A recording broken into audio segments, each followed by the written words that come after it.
to Germany. From Alaska to Puerto Rico. All over the world, the United States Army is on the alert to defend our country, you, the American people, against aggression. This is the big picture. An official television report to the nation from the United States Army. Now, to show you part of the big picture, here is Sergeant Stuart Queen. With this issue of the big picture, we begin a series of special reports for the next 6 weeks. We will inspect the continental armies of the United States. We'll be conducted on a guided tour of their principal units and installations. In these first-person reports, we'll learn of their missions and see just how they are being fulfilled. All Americans are vitally interested in the defense of their country. But if you live in the northeastern portion of America, it is only natural that you be particularly interested in the Army, which is based in that section, the First Army. Our story today is First Army. We'll roam through the 8 states which are included in its territory, see and hear what it is doing, talk to the soldiers who are keeping it at top strength.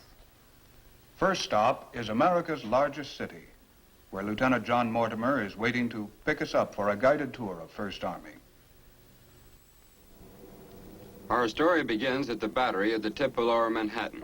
You board a ferry for Governor's Island, headquarters of the First Army. Groups of soldiers and Army civilians are making the trip too. They're on their way to work at a post which has a long and honored history in America's defense efforts. As we roll up to the bow of the boat, we can see Governor's Island across the short strip of water in New York Harbor.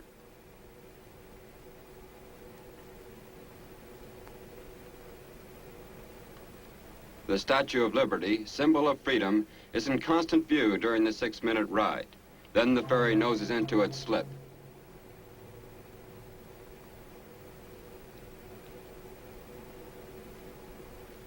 An MP welcomes you officially to Fort J, and you get your first look at the place, which was bought back in 1637 for 2 axe heads, a string of beads, and a handful of nails. It was a key spot in Washington's defense against the British in the Revolutionary War.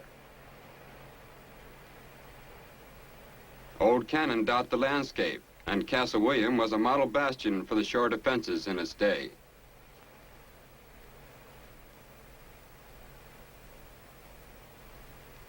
These fortifications were built at the beginning of the 19th century, and a military prisoner chiseled this scene, the original seal of the old War Department.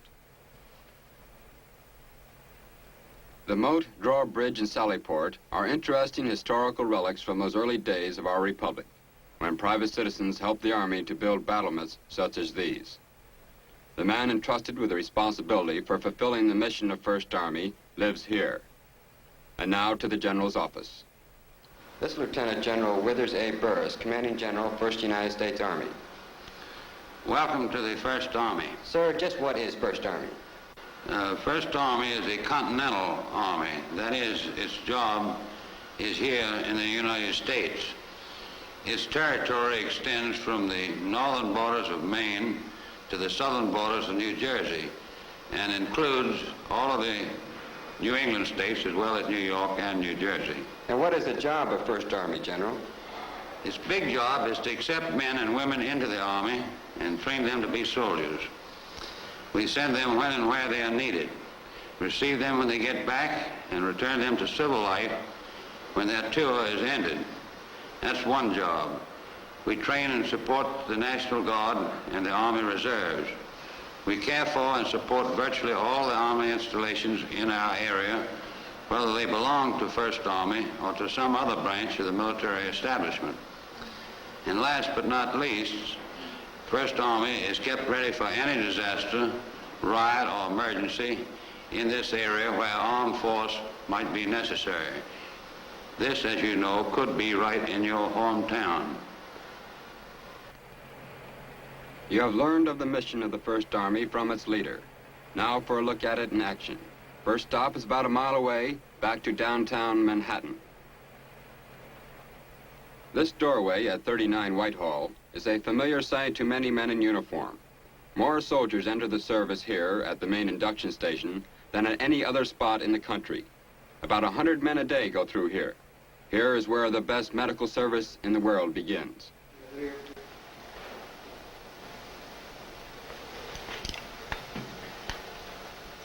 Open your mouth.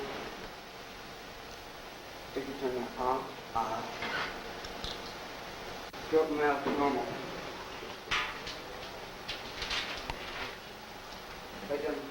Results of the physical examination are evaluated. Fine. That looks okay. You're physically qualified for the armed forces. But an important moment is yet to come. You men are about to be inducted into the Army of the United States. As I call your name, take one step forward. The step in itself constitutes your formal induction into the Army of the United States. You need make no statement. As I call your name, take one step forward. Kramer Harvey, Gerdes Gerhard, Polarstock Burton, Solov Bernard, Fisher Frank, Bull John. You men have now been inducted into the Army of the United States. Each and every one of you is now a member of the Army and amenable to all the rules and regulations as well as the Articles of War. In the military as in civilian life, you have certain rules and regulations which govern your conduct as individuals. In the military, they're known as Articles of War. These articles are numerous. There are 140 of them. They'll all be explained to you in detail when you get to Fort Dix. Now there are full-fledged soldiers in the Army of the United States and on their way to their new Army home, Fort Dix, 73 miles away. Things move swiftly here at Fort Dix like a well-oiled machine. More than 150,000 soldiers have had basic and specialized training at this reception center in the last 6 years. Let's see what kind of an impression it makes on a new arrival. How's it fit there, soldier? Fine, sir, thank you. How long have you been in the service? This is my second day. Your second day. Well, you just been in about 48 hours then. That's about it, sir. How do you like it? I like it very much, thank you. First Army does its best to correctly mold a man into a soldier. They give him a uniform that fits. And an interview to place him in the job he's best fitted for. That's right. June of 50 to 51. Yes. Passed the OCS test. Your hobbies? You have any? Yes, carpenter. You speak any foreign languages? No, sir, I don't. How many sports were active in high school or college? Yes, I played basketball.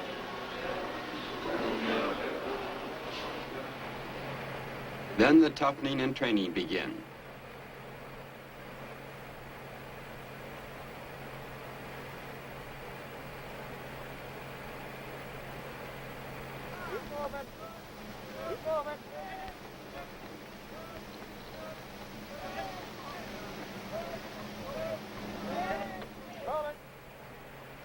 It is during this basic training that a man learns about his best friend in the Army, the M1 rifle.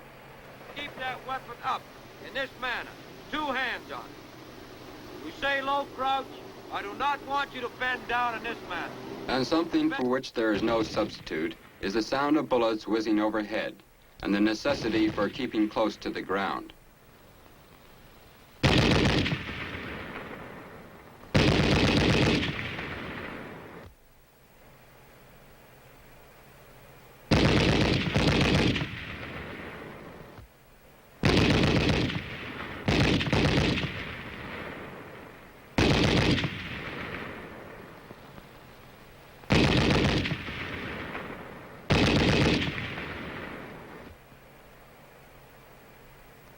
We wondered what kind of impact this made on a man going through fire for the first time. How was it, soldier? Oh, it was pretty tough, but it's worth it in the long run. Well, you think you could do it in combat if it were necessary? Yes, I think I could. Well, be sure and keep your head down. Thanks a lot. Thank you, sir.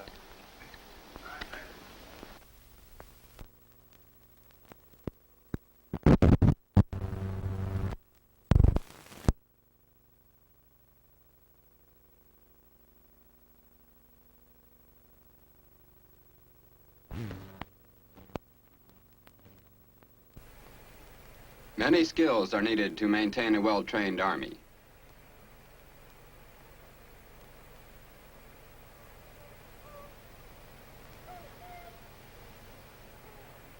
On a typical day at Fort Dix, you see evidence of many kinds of schooling. Men on their way to cooking class, learning to maintain vehicles, communications by radio, or climbing a pole.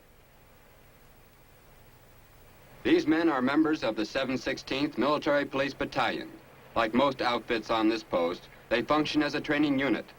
But they also have another purpose. That is to stand as the 1st Army Ready Reserve. They're ready in case of disaster. This type of training adds to their ability to cope with any situation in a local or national emergency. We consulted Colonel Moody, commander of the 716th, about their mission. Well, just how does your unit function, Colonel? The 716th Military Police Battalion has the mission to perform internal security measures and provide general military police service in the zone of the interior or in a communications zone overseas. Well, now, if there was a disaster in New York City, how long would it take your battalion to get in action? It would take us approximately 4 hours to get our men and equipment ready to move. Well, let's hope that occasion never arises. Thank you. We leave Fort Dix, 1st Army's huge training center, devoted to schooling and training thousands of military personnel.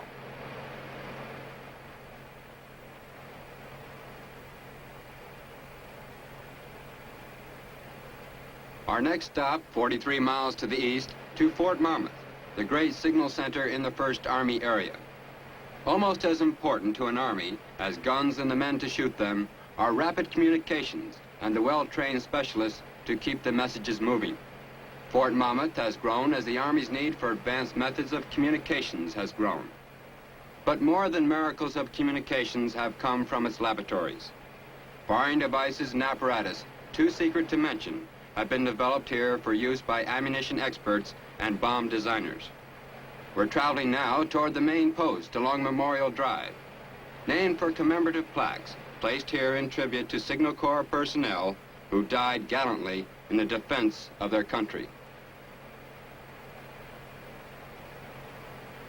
And we turn off to see something which is not usually thought of in these days of electronic miracles. Yes, those are pigeon coops.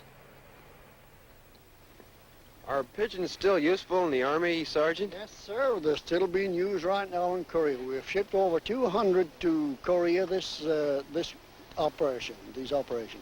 Well, now, this must be one of your pet birds here. Oh, yes. This is G.I. Joe. This is one of the most famous birds in military history. He's credited with saving the lives of 1,000 British soldiers at Calvia Vecchia in Italy. And he was decorated by the British government. The Lord Mayor of London awarded him the Dickin Medal for gallantry. Well, how old is G.I. Joe? Sir, old Joe is 11 years old. He was hatched in 1942. I see. Well, this is very interesting. Thank you so much. All right, sir. Very glad to keep communications that can pass all levels of command messages, soldiers have to be well trained and drilled.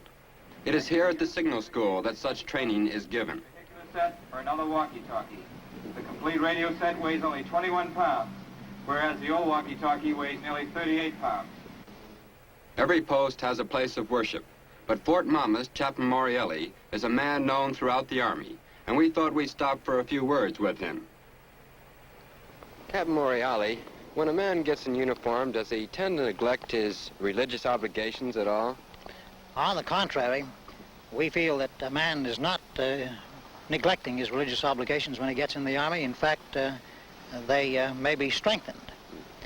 We feel that on this post in particular, and in the Army in general, the very fact that Army attendance in Army chapels is believed to exceed the attendance in civilian communities of comparable size is an indication of the spiritual interest that these men have. For example, recently, we were able to beautify part of our chapel as a result of contributions. That is, we used contributions from our men to add various things to the chapel. And that, too, to us, is an indication of the interest that our men have in spiritual affairs. Well, you certainly have a very nice chapel here. Nice to chat with you, Chaplain. Thank you. But the big story at Fort Monmouth is behind closed, well-guarded doors, where Army experts build weird and wonderful devices with a clear purpose in mind, to keep our Army powerful in war and peace.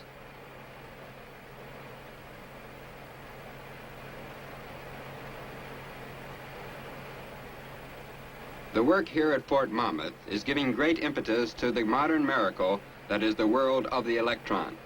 It is here that the eyes and ears of the Army are corrected for the best sight and sound that can be achieved. Next stop for the big picture camera is Massachusetts and Fort Devens. This is the home of the 278th Regimental Infantry Combat Team, an important 1st Army unit which is kept at combat readiness. These tanks of the regiment's tank company are in line preparing for today's training. That's Captain John M. Gasky, tank company commander, who is briefing his men on the problem ahead. Now, this afternoon we'll run off this attack problem again. 3rd platoon, you lead out. 2nd platoon next, and then 1st platoon. Going down the road in that order, one of the things we're going to be watchful for this afternoon... Word has come. The enemy is sighted and the powerful new M48 Patton tanks swing into action. They're on their way, not to fight exactly, but to learn how to fight.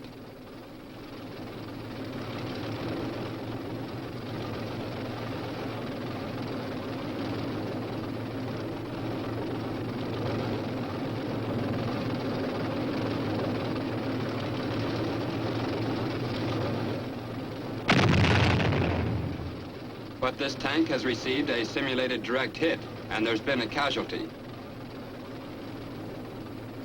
The tank is pulled off to the side, and while the radio calls for a medic evacuation team, the injured man gets first aid. And almost before he can realize it, he hears the welcome noise of the whirlybird.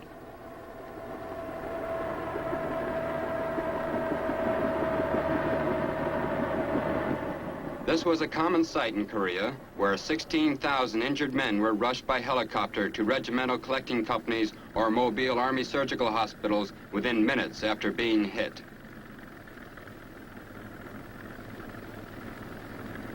This is the way lives are saved in battle, and this is one of the places where men learn how to do it. But now let's look at one of the most unique of the many training activities here at Fort Devens.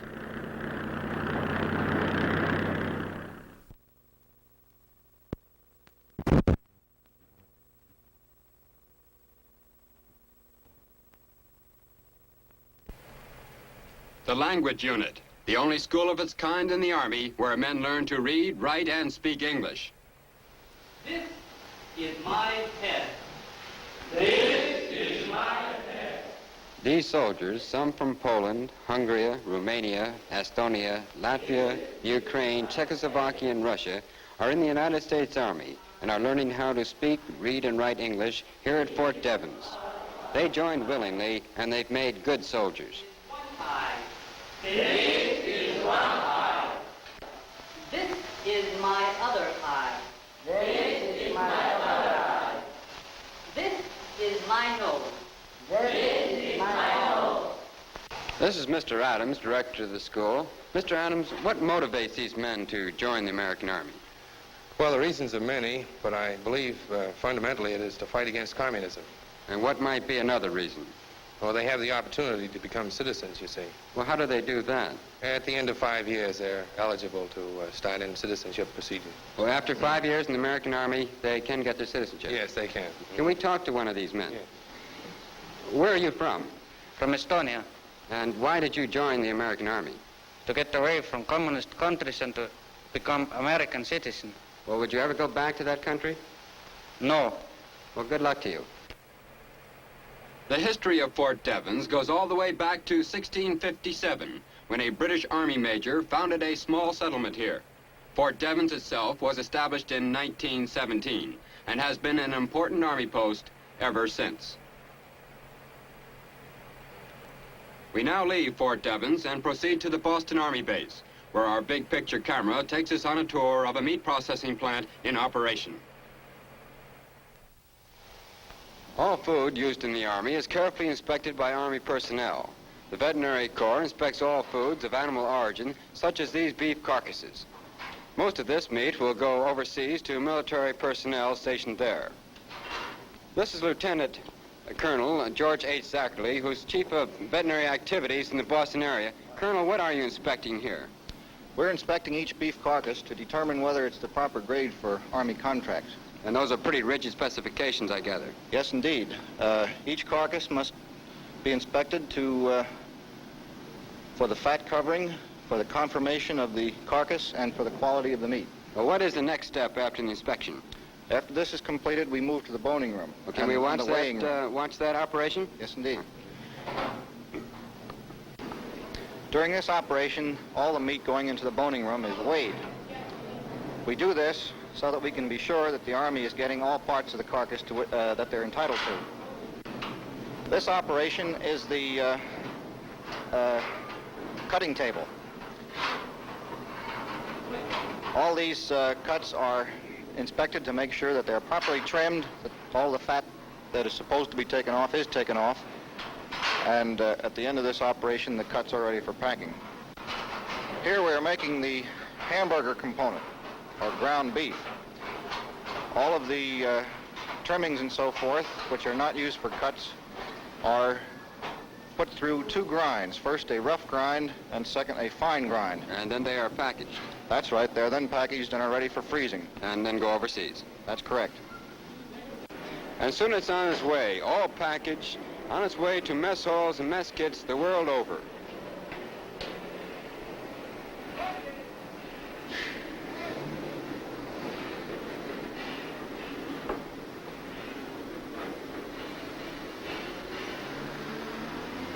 Now the big picture camera swings back to New Jersey and Camp Kilmer, where the band is out every day to either send off or welcome back the Army's very important persons.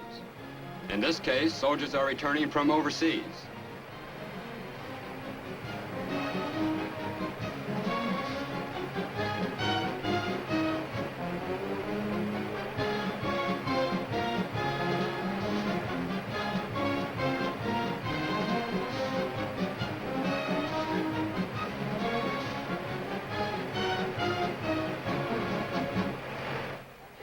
Men on trains, leave the train with all your baggage. 4 and 2, 3 ranks outside facing away from the train, 6 feet out in the center of the car. For some of these men, one part of their military service is ending. They are at Camp Kilmer for transfer from active duty after 2 years of service. They'll soon become part of the Ready Reserve in their home states and available for further service in the event of a national emergency.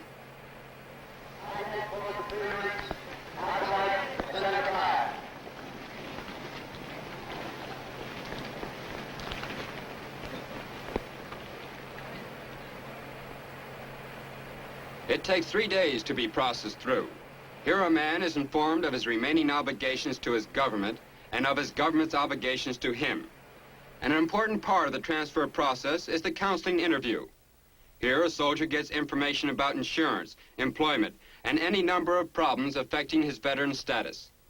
From 6,000 to 9,000 men go through here each month, each of them receiving careful screening of their records, a complete physical, and final pay. That man is going to the reserve, but Camp Kilmer is also a point of departure for overseas duty. Camp Kilmer is the Army staging area on the East Coast. It not only collects and moves men out, it prepares them for the job ahead. That's the task of an old soldier like Sergeant First Class Frank Thomas. What do you tell a man who's on his way overseas? What we of the Overseas Orientation Team tell them takes approximately 3 hours. We remind them that they're on their way to Europe, where they will face new duties and further training. We also tell them that the countries that they're going to see will be of a different sort than America. We remind them that the fact that they are American ambassadors and what the people of the foreign countries see with them will reflect directly upon America. So from there, we give them a short course on what the people will be like that they're living among. And what's the next step after that? The next step is to wait for available space on a ship. And then they're ready to go. That's correct. Thank you, Sergeant. And this sergeant is starting another phase in a long career. How many times you been through Camp Kilmer, Sergeant? 3 times. And where are you going now? Back to my outfit, 172nd Infantry Regiment, Germany. Well, how many years did it make for you with this re-enlistment? 13. Well, have a happy voyage. Yeah, thank you. Processing these men through here is a big job. That's a bit of Camp Kilmer's mission as part of the 1st Army. If you were to leave here on your way overseas, Your next stop would be the New York port of embarkation. A vast project of the Army is the shipment of equipment and personnel to overseas installations.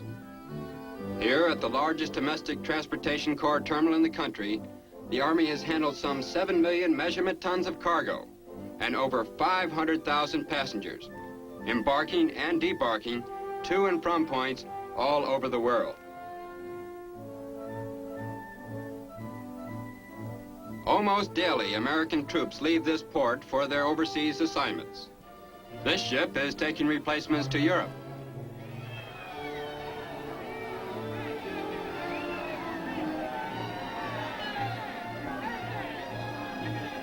Our visit to First Army ends where it began, in New York Harbor. From a tiny island, First Army controls a huge, complex military machine spread over 8 strategically important northeastern states. Operated by thousands of full-time soldiers and civilian specialists, all dedicated to America's greatest task, the fight for freedom. And that's the wind-up on First Army. We'll soon be on our way with a big picture camera to Second Army, where we'll see you next week.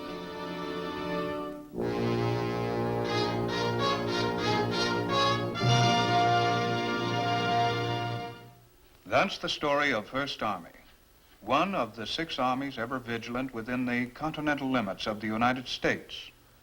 We've learned of its mission from its commander and spoken to officers and men who are helping to keep it functioning at the peak of efficiency and readiness. This has been the first of a special series of on-the-spot reports, as seen through the eye of the big picture camera.